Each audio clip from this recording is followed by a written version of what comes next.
In last Sunday's gospel, Jesus criticizes Peter, the apostle he chose to be the leader of the 12. And Jesus not only criticizes Peter, but in fact, Jesus calls Peter Satan. Jesus turned to Peter and said, "Get behind me, Satan. You are an obstacle to me. You are thinking not as God does, but as human beings do." The devil is the first one to choose to freely disobey God's will and instead to follow his own plan. Satan's pride caused him to want to be God rather than to accept the gift he was given as God's angel of light, and he chose instead the darkness of sin. How many times could we be accused by Jesus of thinking as sinful human beings rather than thinking like God? And how can we stop thinking like human beings and instead embrace the mind and the heart of God himself? Well, the reality is that every time we choose to go against God's plan, every time we freely choose to go against God's holy will, we in fact choose to think like fallen human beings.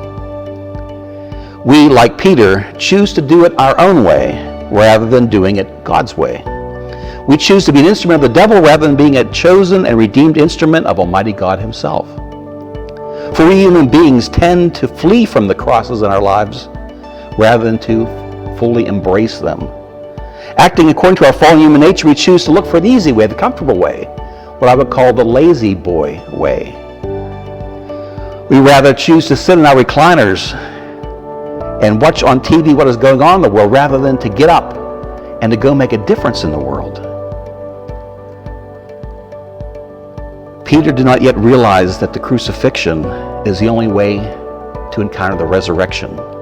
Peter did not understand that true love is not just about empty words, but true love is a concrete action of choosing to give of ourselves to another, to make a real sacrifice for the one that we choose to love.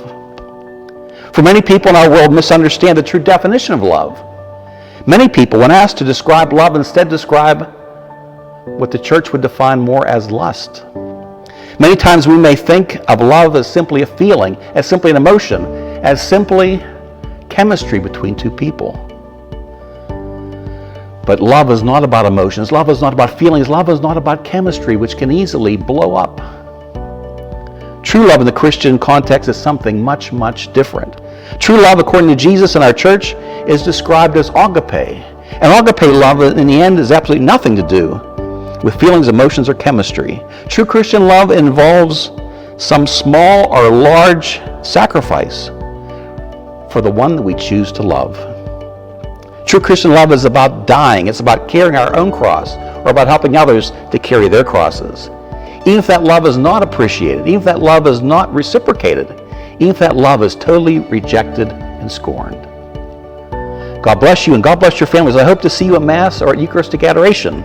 The two powerful places that we can encounter God, the two powerful places that we can receive the ability from God himself to think not as human beings do, but to think himself as God himself thinks.